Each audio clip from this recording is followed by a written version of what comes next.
Welcome back. আপনাদের সবাইকে স্বাগত জানাচ্ছি। আমি রাসেল। ঘড়ির সময় রাত 12টা বেজে 14 মিনিট এবং এখন হঠাৎ করে আপনাদের সামনে হাজির হলাম একটা মৃত্যুদণ্ডের পয়গাম নিয়ে। অর্থাৎ স্বপ্নে কখনো এরকম শুনেছেন আপনারা কোনোদিন? আমি জানি না আপনারা কখনো শুনেছেন কি যে স্বপ্নে কেউ ডেকে নিয়ে যায়, এবং এরকম যদি কখনো শুনে থাকেন যে একজন ডাকে আর একজন আবার বলে যে এসো না, একজন বলে আসো আর একজন বলে এসো না, এরকম অদ্ভুত কিছু ব্যাপার স্বপ্নের মাধ্যমেই ঘটে। মানে স্বপ্ন নিয়ে আমার অনেক আগ্রহ। আমার কাছে সবসময়ই মনে হয় স্বপ্ন একটা ভিন্ন জগৎ। এমনকি অনেক বইয়ে পড়েছে এরকম যে আয়না যে আমরা দেখি সেই আয়নাও নাকি একটা অন্যরকম জগৎ, আয়নার পেছনে এক অন্যরকম পৃথিবী। এবং অনেক ধরনের কল্পকাহিনী আছে, সায়েন্স ফিকশন আছে, আয়না নিয়ে অনেক অনেক কিছু আছে। তো আয়নার স্বপ্ন এই জিনিসগুলো আমার কাছে খুব ইন্টারেস্টিং লাগে। আমার ধারণা যে আপনাদের কাছেও লাগে। অনেকেই আমাদেরকে মেসেজ করছেন, কমেন্ট করছেন আমাদেরকে। দেখতে পাচ্ছি এমডি হানিফ আমাদের সঙ্গে আছেন, দিনী মেহনতি আমাদের সঙ্গে আছেন দেখতে পাচ্ছি সাকিব, এছাড়াও আছেন আমাদের সঙ্গে মুসলিমা আক্তার, আছেন ড্যান্ডি রাকিব, গানের মেলা, নাসির কাজী সহ আরো অনেকে। আপনারা সবাই থাকুন এবং আমি একটা জিনিস অনুরোধ করব যে সব সময় নিরবিচ্ছিন্নভাবে যদি আমাদের এই শোটা শুনতে চান এবং সমস্ত নোটিফিকেশন পেতে চান, তাহলে অবশ্যই আমাদের চ্যানেলটি দয়া করে সাবস্ক্রাইব করুন। আজকে আমরা হঠাৎ করেই হাজির হয়েছি, কিন্তু প্রত্যেক রবিবারেই আমরা হাজির হচ্ছি এবং আপনাদের মাঝখানে আমরা বেশ কয়েকটা এপিসোড ছোট ঘটনা শোনাতে পারিনি, যেটা আমরা প্রত্যেক মঙ্গলবারে করতাম, সেগুলো আবারও ফিরে আসছে। এবং আপনারা যারা ছোট ঘটনা, অর্থাৎ কেউ যদি অডিও ক্লিপ পাঠাতে চান 3 মিনিটের নিচে, সেই অডিও ক্লিপগুলো প্লিজ আমাদের পাঠিয়ে দেবেন। সেগুলো আমরা মঙ্গলবারে প্রচার করব আপনাদের জন্য। আপনারা যদি অনেক বেশি পাঠান তাহলে একটার বেশি হবে, 2টা হবে, 3টা হবে, 4টা হবে, এরকমও হবে। সো আমাদের সামনে কিন্তু ঈদে বিশাল প্ল্যান রয়েছে।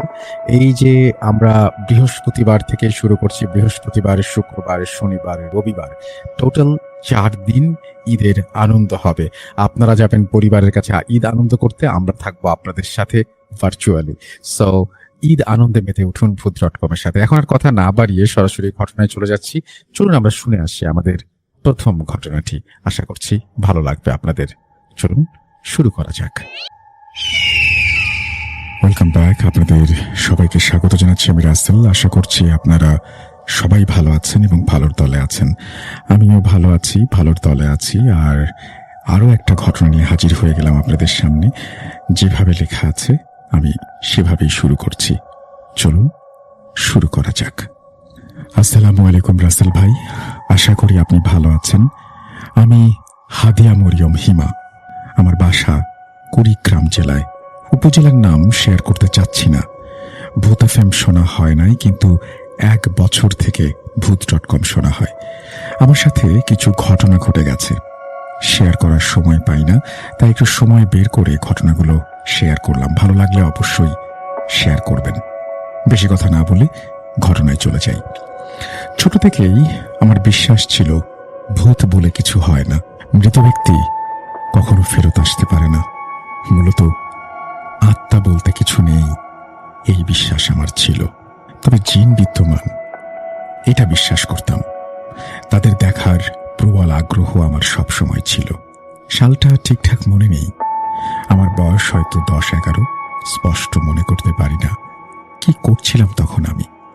আমার বাড়ি থেকে প্রায় 50 পা দূরে একটি কবরস্থান ছিল। সেখানে আমাদের আম গাছ ছিল। আম গাছটি ছিল বিশাল আকৃতির। আম গাছের পশ্চিমে ছিল কবরস্থান। তখনকার কবরস্থানের চারপাশে বেড়া দেয়া ছিল। কবরস্থানটির চারপাশে জঙ্গলে ভরপুর ছিল, যার জন্য জায়গাটুকু সবসময় অন্ধকার হয়ে থাকত। আম গাছের পূর্ব দিকে ছিল বড় বাঁশঝাড়, সাথে একটা বাড়ি। বাড়িটা করার জন্য আম গাছের পাশ থেকে মাটি কেটে ছোট গর্ত করা হয়েছিল। আম গাছের উত্তরে ঘন জঙ্গল আর দক্ষিণ দিকে খোলা ক্ষেত। সবকিছুর মাঝে ছিল সেই আম গাছটি। আম গাছের নিচের জায়গাটুকু প্রায় সময় রাতের মতো অন্ধকার থাকত। প্রচুর আম আসত। কেউ দিনে সেখানে যেতে সাহস পেত না, কারণ অধিকাংশ আম ভাঙা কবরের ওপরে, গর্তে, এইসব জায়গায় পড়ত। কিন্তু আমার আনাগোনা থাকত। দাদির কাছে অনেক গল্প শুনতাম। ওই গাছের নিচ দিয়ে নাকি মধ্যরাতে নতুন বউ যায়, তাদের পায়ে নাকি ঘুঙুর বাজে। কখনো নিজের চোখে দেখিনি। সে থেকে আমার দেখার আগ্রহ খুব হলো, কিন্তু কোনোদিন বাড়ির মানুষ ওইদিকে পা বাড়াতে দেয়নি। ছেড়ে দিলাম সে আশা। আজও আমার স্পষ্ট মনে আছে, মধ্যরাতে যখন আমার ঘুম ঘুম ভাব, দরজা জানালার ফাঁক দিয়ে সকালের আলো ঘরে প্রবেশ করছে। আমি দ্রুত উঠে পড়লাম। বাইরে সবকিছু দিনের মতো ঝকঝক করছে। আমি সকালের মতো আম গাছের নিচে গেলাম। প্রথমে জঙ্গলে, খেতে, তারপরে গর্ত থেকে সবগুলো আম উঠিয়ে নিলাম। বাকি ছিল কবরস্থানে যাওয়া। একবার মনে হলো আজকে ভাঙা কবরে নামবো না, আজকে চলে যাই, কিন্তু মন মানছিল না। কবরে অনেকগুলো আম পড়ে আছে। 3টা ভাঙা কবরে নেমে আমি আমগুলো কুড়ালাম। তখনও আমার সামনে কোনো বিপদ ঘটেনি। কবর থেকে উঠে খেতে এক পা রাখতেই ফজরের আজান পড়ল। সাথে সাথে আমার চোখ বড় হয়ে গেল। আকাশের দিকে তাকিয়ে দেখলাম মস্ত বড় এক চাঁদ, যার আলোতে পুরো পৃথিবী দিনের মতো ঝকঝক করছে। আগে কখনো ভয় না পেলেও কলিজাটা কেঁপে উঠল। সামনে আরেক পা বাড়াতেই পেছনে এক ভয়ানক আর অদ্ভুত কণ্ঠস্বর শুনতে পেলাম। যেন সে বলল, আজকের মতো আমার নিস্তার হয়েছে। জিন ভূত দেখার শত আগ্রহ থাকা সত্ত্বেও সেদিনে তাকিয়ে থাকার সাহস হয়নি আমার। আমগুলো ফেলে এক দৌড়ে ঘরে এসে দরজা বন্ধ করেছিলাম। চিৎকার করে কাঁদতে শুরু করেছিলাম। এইটুকু অনুমান করতে পেরেছিলাম আমার শরীর ঘামছে, অস্থিরভাবে কাঁপছে। সেই ঘটনার পর টানা 10 দিন আমার জ্বর ছিল। অনেক চিকিৎসা করারও হয়েছিল, কাজ হলো না। তখন ভয়ে ওই রাতের ঘটনা মাকে বলিনি। সেদিন হয়তো আমাকে ঝাড়ু দিয়ে পেটাতো, কিংবা অসুস্থ থাকার জন্য সম্ভব হয়নি। কিছু মাস পর আব্বা আম গাছটাই কেটে ফেলল। এখন অবশ্য জায়গাটা পরিষ্কার। আগের ঘটনার পর থেকে রাতে কখনো আমাকে একা ঘুমাতে দিত না। আমার সামনে কোনো জিনের গল্পও করত না, কারণ এসব গল্প আগ্রহের সাথে আমি শুনতাম, দেখতে চাইতাম। 2013 সাল। আমি 10ম শ্রেণীতে পড়ি। অনেক রাত পর্যন্ত পড়াশোনা করে ঘুমোতে যেতাম, আর গভীর রাতে এক ভয়ানক স্বপ্নের মুখোমুখি হতাম। আমাদের বাসার উত্তর দিকে একটা ওয়াশরুম একদম অ্যাটাচড করা ছিল। আমার রুমের দরজা খোলার সাথে সাথেই চোখে পড়ার মতো। যখনই দরজা খুলতাম দেখতাম এক ব্যক্তি আমাকে ইশারা করছে কাছে যেতে। অপর ব্যক্তি ইশারা করত না যেতে। দুজনেই হাত দিয়ে ইশারা করত। যে ব্যক্তি কাছে যেতে ইশারা করছে সে সাধারণ পোশাক পরিহিত। অপরদিকে নিষেধ করা ব্যক্তিটির পরিচয় উনি কোনো আলেম বা ওলামা হবেন, এমনই পোশাক পরিচ্ছদ। কারণ সাদা পাঞ্জাবি পায়জামার সাথে পাগড়ি পরতেন তিনি। আমি দ্বিধাদ্বন্দ্বে পড়ে যেতাম কার কথা শুনব। অবশেষে হুজুরের কথা শুনতাম। দরজা বন্ধ করে রুমে চলে আসতাম। দিন হলে মাথায় ঘুরপাক করত স্বপ্নটা। সত্যি কি সব সম্ভব? কি দেখতে ডাকতো আমায়, আর যেতে কেন নিষেধ করত? কারা এরা? প্রশ্ন ছিল, কিন্তু আমার নিকট উত্তর ছিল না। আমার দাদির কাছ থেকে জানতে পেরেছিলাম আমি নাকি রাতে উঠে যেতাম, বারান্দায় কতক্ষণ দাঁড়িয়ে থেকে আবার রুমে চলে আসতাম। কারণ ওই সময় দাদি ডাকতো ঘরে যেতে, কিন্তু আমার ওই স্বপ্ন ছাড়া আর কোনো কিছু মনে থাকতো না। সেদিন বুঝতে পেরেছিলাম ওইটা আমার স্বপ্ন ছিল না, বাস্তব। অনেক দিন এভাবে কেটে গেল। সেই সময় বর্ষাকাল চলছিল, বাইরে টিপটিপ বৃষ্টি। ওয়াশরুমে যেতে আমার বের হওয়া। সেদিন কোনো স্বপ্ন আমি দেখিনি। দরজায় দাঁড়াতেই একই দৃশ্য চোখের সামনে পড়ল। একজন ডাকছে হাত ইশারা করে, অপরজন নিষেধ করছে। এই দুই তর্কের ঝামেলা আর ভালো লাগছিল না। মাথায় ভালো করে কাপড় মুড়িয়ে ছুটে চললাম দেখার জন্য। যাওয়ার সাথে সাথে হুজুর মুখ কালো করে চলে গেল, কিন্তু অপর ব্যক্তিটা খুশি হয়েছিল, আমাকে আরো কাছে যেতে ইশারা করলো। আমি এগিয়ে গেলাম 2 কদম। উনি টয়লেটের ভেতরে ইশারা করে কিছু দেখাতে চাইল। আমিও দেখলাম। জানি না সেটা কি ছিল। টয়লেটে একটা ছোট বাচ্চা, বয়স হয়তো 7 কি 8, মাথায় চুল নেই, দাঁতগুলো অদ্ভুত, চোখগুলো বড় বড়, খালি গায়ে শুধু একটা শর্ট প্যান্ট পরে আছে। আমার দিকে তাকিয়ে বিশ্রীভাবে হাসছে সে। আমি ভয়ে কাঁদার জন্য আপ্রাণ চেষ্টা করছিলাম, কিন্তু গলা থেকে কোনো আওয়াজ বের হয়নি। নড়ে দাঁড়ানোর জন্য আমি পাও নাড়াতে পারছিলাম না। অনেক কষ্ট করে জোরে একটা চিৎকার করলাম। তারপর আর কিছু বলতে পারি না। যখন চোখ খুললাম, বাড়ির সবাই অস্থির হয়ে আমার চারপাশে বসে আছে, হাতে পায়ে তেল মালিশ করছে। আম্মু কান্নাকাটি করছে, বড় আব্বু মাথার কাছে বসে সূরা পড়ছে, ফু দিচ্ছে। তখন জানতে পারলাম টয়লেটের সামনে পড়েছিলাম আমি। আজও অনুমান করতে পারি না আমি কি সত্যি সেখানে গিয়েছিলাম, সত্যি কি ওই সবকিছু দেখেছিলাম, সত্যি কি ওই ভয়ানক বস্তুটার মুখোমুখি হয়েছিলাম, নাকি ওটা স্বপ্ন ছিল, নাকি আমার কল্পনা, জানি না। খুবই ভয়ানক ছিল সেই চোখ। আজও চোখের সামনে সেই দৃশ্য ভেসে আসে। মনে পড়তেই কলিজা কেঁপে ওঠে। তারপর আর বাড়িতে জীবনযাপন করা সম্ভব হয়নি। সবাই মেসে পাঠিয়ে দিল।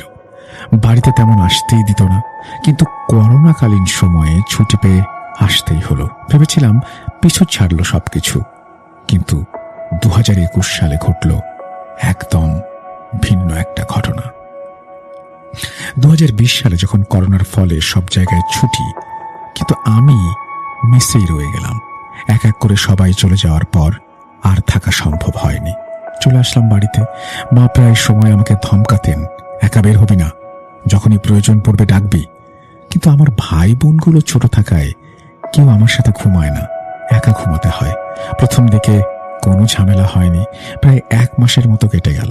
তারপর হঠাৎ এক রাতে আমার ঘুম ভেঙে গেল পানির শব্দে। আমার রুমের যে পাশটায় বিছানা ছিল, সেখানে আমাদের পুরনো একটা কল ছিল। বহুদিন আগে কলটি নষ্ট হয়ে গেছে, তারপর আর ঠিক করা হয়নি। মাঝরাতে হঠাৎ শব্দ হতে শুরু করলো। কেউ একজন জোরে জোরে কল চাপছে, আর কল থেকে পানির মতো কিছু একটা স্টিলের পাত্রে পড়ছে। 2-1 মিনিট পর পর কেউ সেই পানি বা সেই তরল আমার গায়ে ঢালছে। মাথার কাছে এমন শব্দ হয়েই চলছিল। আমি উঠে বসলাম, চোখ মুছে অনুমান করার চেষ্টা করলাম কি হচ্ছে। প্রথমে মনে করলাম কেউ হয়তো গোসল করছে, কিন্তু যখন মনে পড়ল কলটা বহু বছর আগে বন্ধ হয়ে গেছে, আমার ভেতর ভয় কাজ না করলেও শব্দটা বিরক্তিকর লাগছিল। থামার নাম পর্যন্ত নেই। কি করব বুঝতে পারছিলাম না। মনে মনে বলছিলাম, এত সময় লাগে গোসল করতে? কি আর করার, কিছু তবু করতে হবে। আমাদের টিনের বেড়া ছিল। আমি বিছানায় বসে টিনের বেড়ায় হাত দিয়ে ধপ ধপ শব্দ করলাম, আর কলপাড়ের সমস্ত আওয়াজ মুহূর্তে থেমে গেল। আমিও ঘুমিয়ে গেলাম। সকালে উঠতেই মনে পড়ে যায় রাতের ঘটনাটা। নামাজের পরেই দেখতে বের হয়ে যাই, কিন্তু কলের পাড়ে আশেপাশে কোথাও পানির ছিটে ফোঁটা পর্যন্ত নেই। আমি আবারও আগের মতো মায়ের কাছে সবকিছু গোপন করলাম আর ভুলে গেলাম। কিন্তু দ্বিতীয় রাতেও একই ঘটনা ঘটল। একই রকম ঘটনা ঘটছে দেখে আমার মেজাজ খুব খারাপ হলো। আমার সাথে কেন এসব হবে? বাড়িতে কি আর কেউ নেই? এই শব্দটি কি আমি ছাড়া আর কারো কানে পৌঁছচ্ছে না? পরপর 4 রাত্রি একই ঘটনা ঘটার পর বেশ বিরক্ত লাগতে শুরু করলো। মাকে জানালে নিজেই আমার সাথে ঘুমাতে শুরু করলেন। এক রাতে আবারও এরকম শব্দ। মা একটু রেগে বললেন, এখানে এসে এত কেন ভাব দেখাস? পুকুরে গিয়ে ডুব দিলেই তো পারিস। নিজের ক্ষমতা দেখাস, তাই না? নষ্ট করলে কেমনে পানি উঠবে? লজ্জা থাকলে এখান থেকে চলে যা। মায়ের সাহস সে রাতে অনেক বেশি ছিল। আমি হেসেছিলাম, সাথে সাথে শব্দ কমে যায়। মায়ের কাছ থেকে জানতে পারি আমার দাদির সাথে কিছু একটা ছিল, যার কথা দাদি নাকি বলেছিল। সে রাতের পর থেকে কলের পাড়ে ওই রকম শব্দ বন্ধ হয়ে গেল, কিন্তু চালের ওপর খুব বাজেভাবে শব্দ হতে শুরু করলো, যেমন কোনো বাচ্চার হাঁটার শব্দ। বাচ্চার বয়সটা অনুমান করা যেত, হয়তো মাত্র হাঁটতে শিখেছে। হাঁটতে হাঁটতে পড়ে যেত, আবার উঠে হাঁটা শুরু করত। প্রথম থেকে ভয় হতো, বিরক্তও লাগতো। মাথার উপরে সমস্ত শব্দ হলে ঘুমানো যায়? অবশেষে সবাই সিদ্ধান্ত নিল এবার কবিরাজের কাছে যাওয়া হবে। যাই হোক, শেষমেশ যার কাছে যাওয়া হলো তিনি আমাদের মসজিদের ইমাম। প্রথমে বাসায় দেখতে আসলেন তিনি। বাড়ি দেখে বললেন, আপনাদের বাড়িতে অনেক আগে থেকে একজন জিন থাকতো, এসব সেই করছে, আপনাদের ভয় দেখায়। চিন্তা করবেন না, আমি এর পরিত্রাণের রাস্তা বের করব। উনি কিছু টাকা নিলেন। কিছুদিনের মধ্যে আমাদের বাড়ি থেকে এসব আওয়াজ বন্ধ হয়ে গেল। ইমাম সাহেব চাইছিলেন আমাকে একটা তাবিজ দিতে, কিন্তু আমি দিলাম না, কারণ তাবিজ পড়া আমার পক্ষে সম্ভব না, এটা আমার পছন্দ না। বেশ কিছুদিন পর একদিন হঠাৎ করে আমি বেশ অসুস্থ হয়ে পড়লাম। আমাকে হাসপাতালে ভর্তি করা হলো। কিছুদিন পর সুস্থ হয়ে বাড়িও ফিরে আসলাম। সেই সময়টা ছিল গরমকাল। মা আর ছোট বোন আমার সাথে ঘুমিয়েছিল। গরম থাকার জন্য মা জানালা খোলা রেখেছিলেন। জানালার সাথেই মাথা রেখে আমি ঘুমাতাম। আগে থেকে আমি ভয় পাই না। তারপর হুজুর বলে দিয়েছেন এখন কোনো সমস্যা নেই, তাহলে ভয় কিসের? কিন্তু আমার কেন জানি সেই রাতে সবাই ঘুমিয়ে যেতেই মনে হলো আমার মাথার কাছে কেউ একজন দাঁড়িয়ে আছে। তার আকৃতি অনুমান করতে পারছি না, তবে একটা ছায়া, একটা মহিলার ছায়া মূর্তি। চোখ বন্ধ করে অনুভব করলাম, কিন্তু চোখ খুলে আর খুঁজে পেলাম না। কিন্তু এক রাতে শরীর প্রচন্ড খারাপ করেছিল। এত অস্থির লাগছিল যে কিছুতেই ঘুমোতে পারছিলাম না। এপাশ ওপাশ করছিলাম শুধু। সেই রাতে চোখ খোলা রেখে আমি সেই অবয়বটি চোখের সামনে দেখেছিলাম।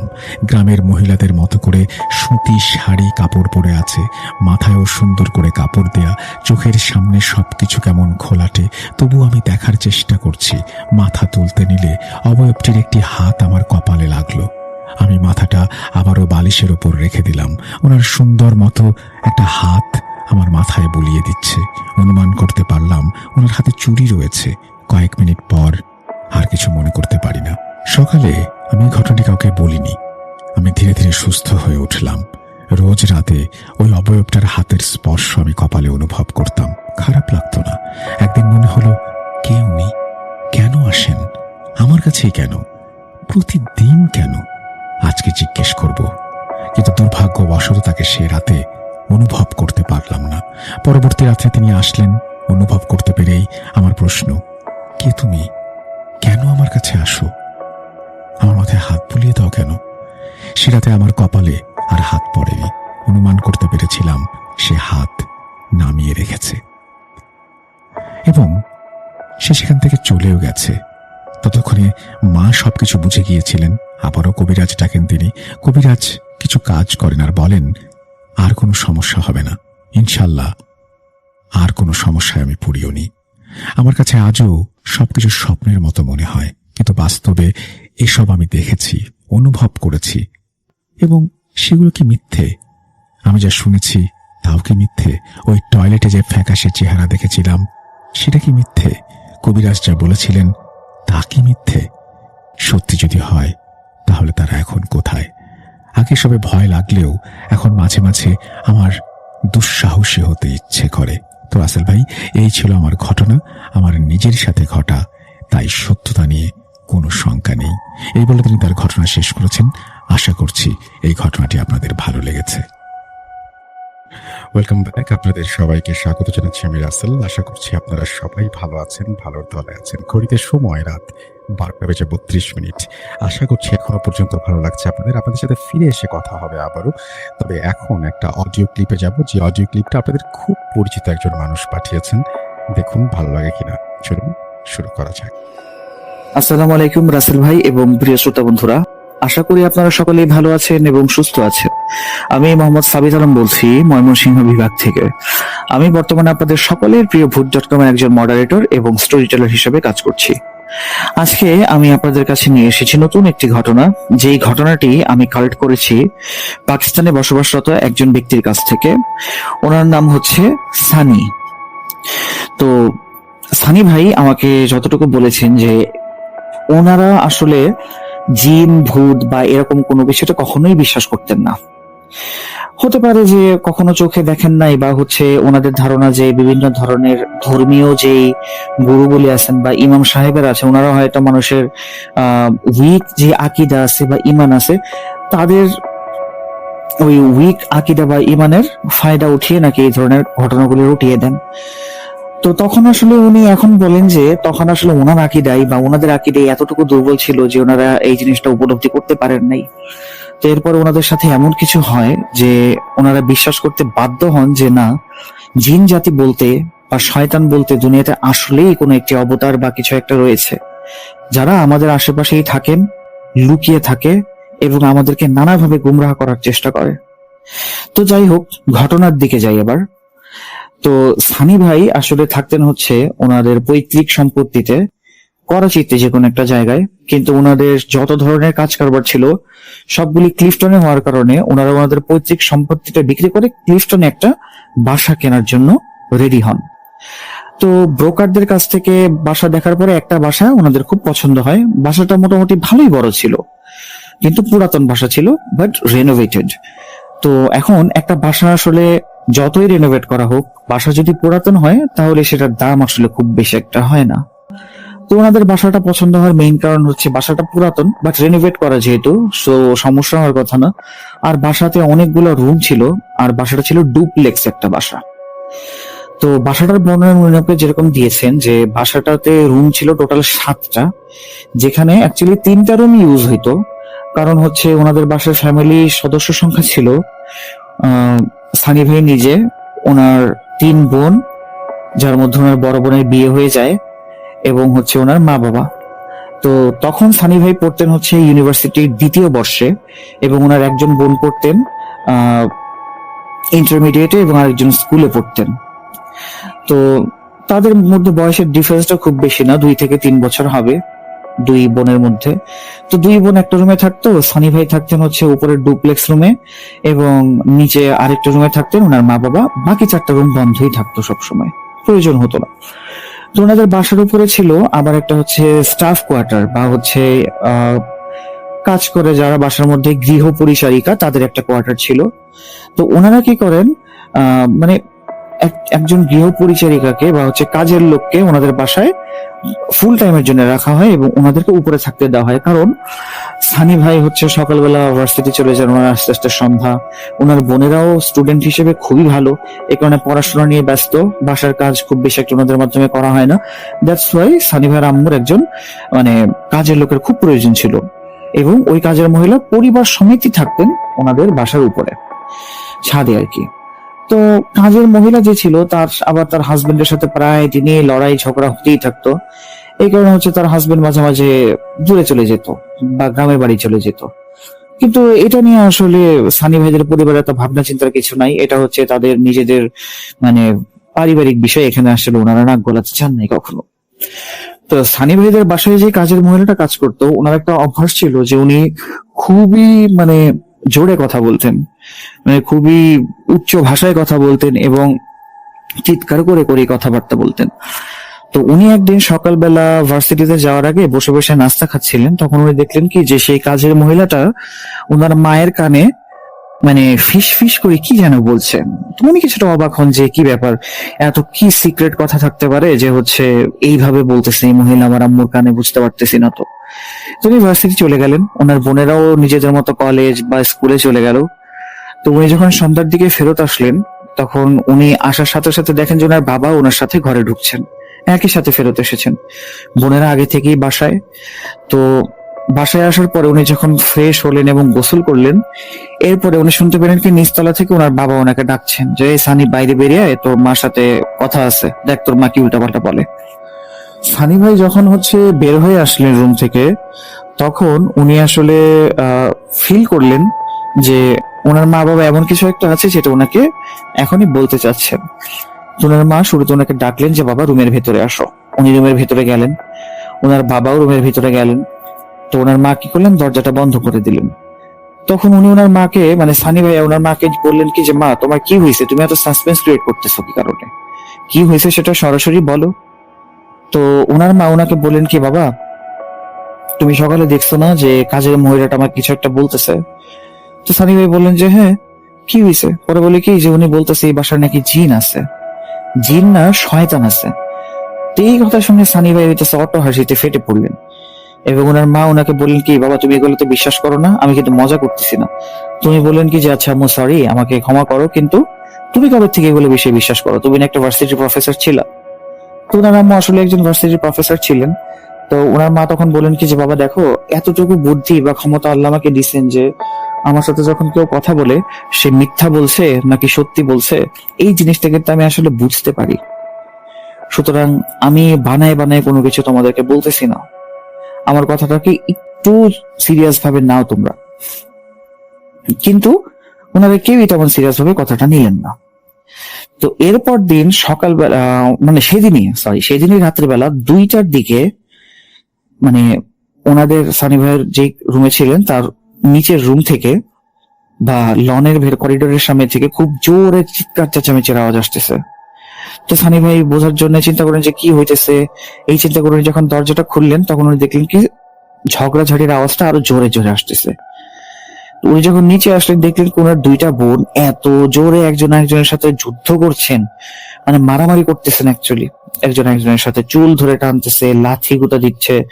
তো খুবই মানে ভয়ঙ্কর রকমের মারামারি করতেছে দুইজন। তো সানি ভাই ওনার আম্মুকে সাথে করে দুই বোনকে একসাথে আটকালেন মারামারি থেকে এবং দুইজনকে আলাদা করে নেওয়ার চেষ্টা করলেন। কিন্তু এত শক্ত করে ওনার একজন একজনের চুল ধরে ছিল যে ওনাদেরকে আলাদা করা খুব কঠিন হয়ে গেছিল। তারপরে সানি ভাই এবং ওনার আম্মু আব্বু মিলে দুইজনকে আলাদা করে ফেলেন এবং মারামারির একটা পর্যায়ে যখন আলাদা হয়ে যায় তারা তাদের এক একজনের হাতে নিজেদের নিজেদের চুলের গোছা পর্যন্ত চলে আসে ছিঁড়ে। তো সানি ভাই কি করলেন, ওনার বোনকে একজন বোনকে নিয়ে ওনাদের রুমে চলে গেলেন আর আরেকজনকে নিয়ে সানিয়া ভাইয়ার আব্বু আম্মু নিজেদের রুমে চলে গেলেন। তো সানি ভাইয়া তার বোনকে ওনার রুমে নিয়ে গিয়ে জিজ্ঞেস করেন যে এই তোর কি হয়েছে, মারামারি করতেছিস কি কারণে? তো তার বোন তখনও এতই মেজাজ খারাপ ছিল যে মা বাবা তুলে গালি দিচ্ছিল নিজের বোনকে। তো উনি চিন্তা করতেছেন কি ব্যাপার, আমার বোনের তো এই অবস্থা কখনো ছিল না, তারা তো খুব রাগ করলো, শাট আপ ছাড়া কোনো কিছু বলতো না, তাহলে এইখানে এইরকম গালি দিচ্ছে যেটা আমি একটা ছেলে হয়ে এত গালি পারি না, ওরা এই গালি কোত্থেকে শিখলো? তো এই চিন্তা করতে করতে যখন উনি জিজ্ঞেস করছিলেন যে কি হয়েছে আমাকে বলো, তখন ওনার মা চলে আসেন রুমে এবং সানি ভাইকে বলেন কি তুমি উপরে চলে যাও। তো সানি ভাই চলে গেলেন উপরে। তো পরদিন সকালবেলা সানি ভাই যখন নিচে আসলেন তখন তো ওনার চোখ আবার ছানা পড়া। উনি দেখলেন কি ওনার দুইটা বোন একসাথে টেবিলে বসে সুন্দর করে গল্প করতে করতে খাবার খাচ্ছে। উনি তখন গিয়ে টেবিলের সামনে গিয়ে জিজ্ঞাসা করলেন ওদেরকে, কি রে কালকে কি নিয়ে এত ঝগড়া করলি আর এখনই মিটে গেল, এরকম মারামারি এরকম বাজে বাজে শব্দ ব্যবহার করলি তোরা? ওনার এই কথা শুনে ওনার দুই বোন তো অবাক। তো ওনার বোন মানে ওনার বোনরা ওনাকে জিজ্ঞাসা করছেন যে তুমি এগুলো কি বলো ভাইয়া, আমরা কালকে কই ঝগড়া করলাম? কিন্তু আমরা তো আরো এই চিন্তা করে হয়রান হয়ে যাচ্ছি যে আমি কি কারণে আব্বুর রুমে থেকে উঠলাম আর ও কি কারণে নিজের রুমে ছিল, সেটাই তো বুঝতে পারতেছি না, আমরা আলাদা কিভাবে শুইলাম। তো সানি ভাই তো এই কথা শুনে পুরাই থতমত খেয়ে যায়। উনি ওনার মাকে বলেন যে আম্মু এইগুলা কি কি বলে ওরা? তো ওনার আম্মু বলেন কি যে ওদের আসলেই কিছু মনে নেই, আমি জানি না কেন। তো সানি ভাই নিজের মনে মনে চিন্তা করলেন কি যে ওরা কি কারণে এরকম করতে পারে, এতে করে পাবিটা কি? তো উনি ওনার মাকে বলেন কি এরা কি কোনো কারণে অভিনয় করতেছে? ওনার মা বললেন কি যে অভিনয় কেন করবে, অভিনয় করবে আর আসলেই কিভাবে? কিছুক্ষণ পরে ওনার বোনরা এসে বললো কি যে ভাই আজকে স্কুল কলেজে আমরা কেউই যাবো না, আজকে বাসায় থাকবো।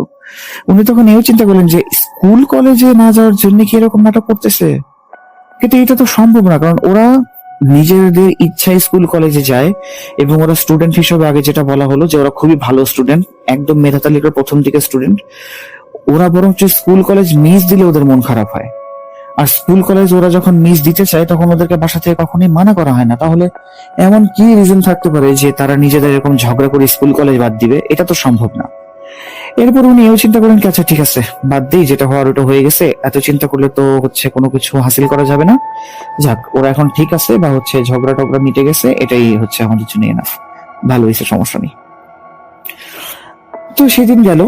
এর কয়েকদিন পরে উনি ভার্সিটি থেকে বাসায় ফিরলেন। বাসায় ফিরে গোসল করে যখন বের হলেন তখন দেখলেন কি নিচে আবার চিৎকার চেঁচামেচি।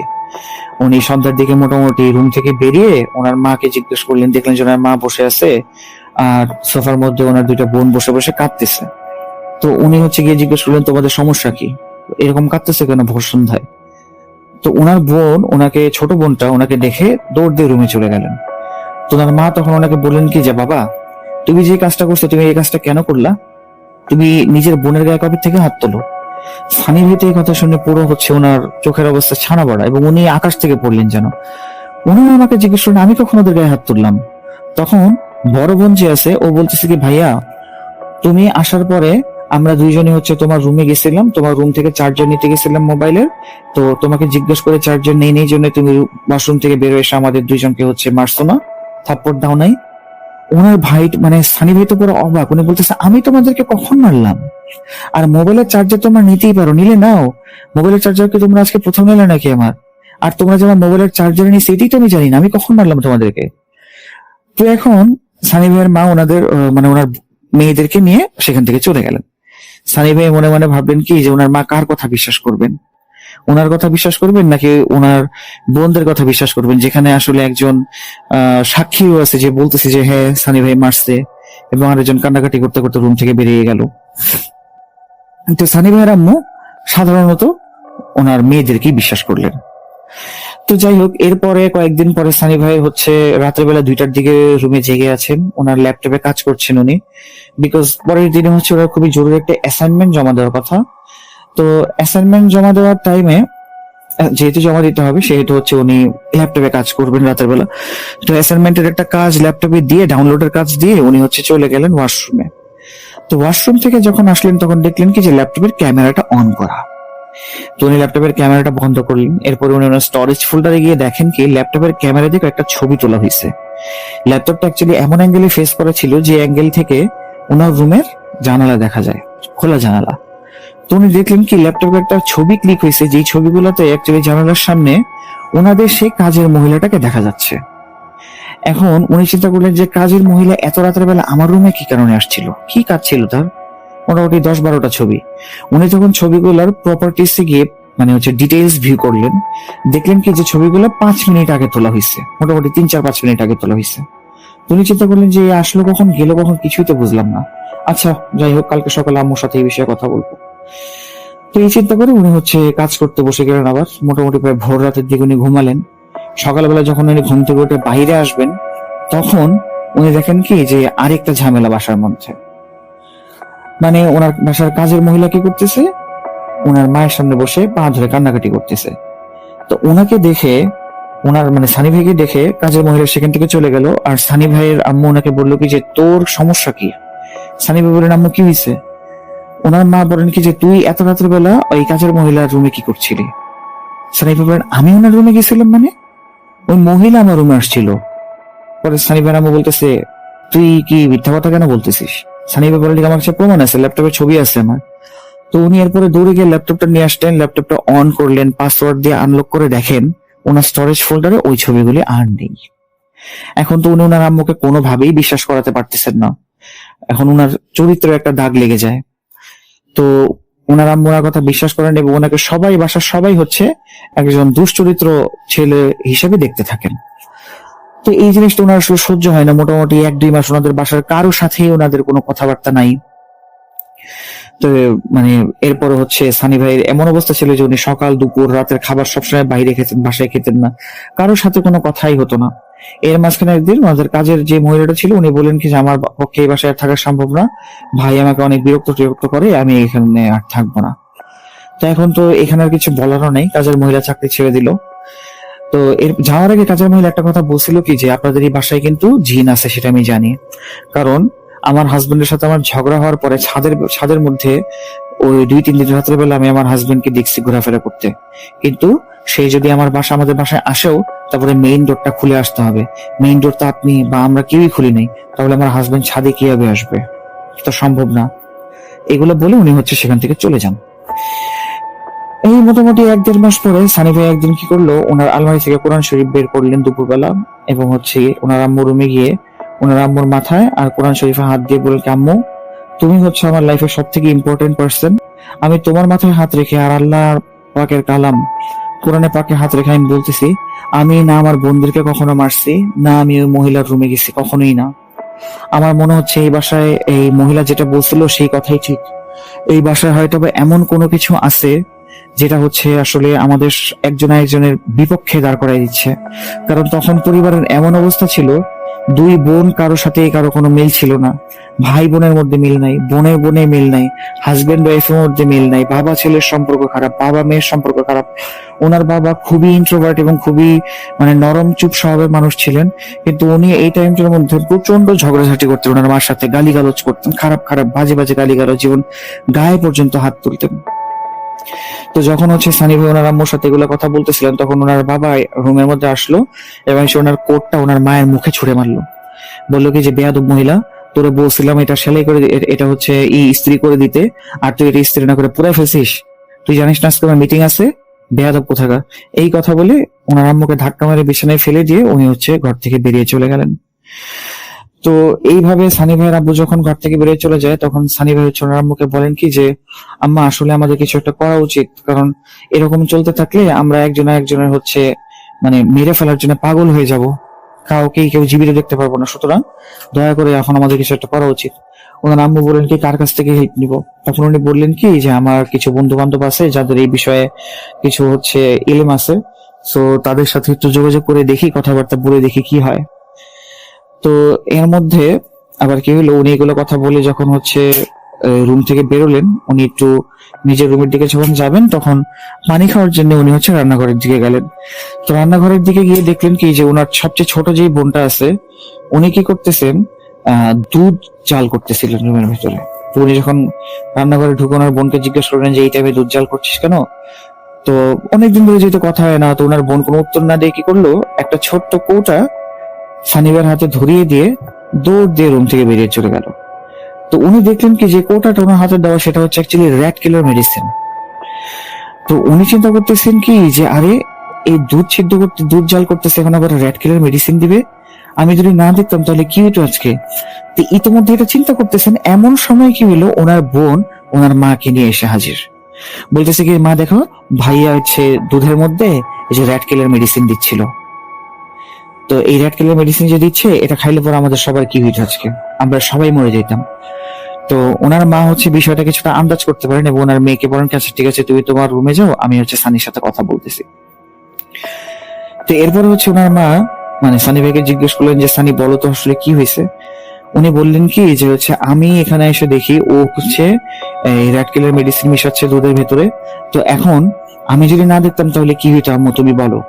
তো ওনার আম্মু বলেন কি যে, তুই যেই ব্যবস্থা করতে চাইছিলি সেই ব্যবস্থাটা কর, আমি আর কিছু বুঝতে পারতেছি না, আমার আর ভালো লাগতেছে না।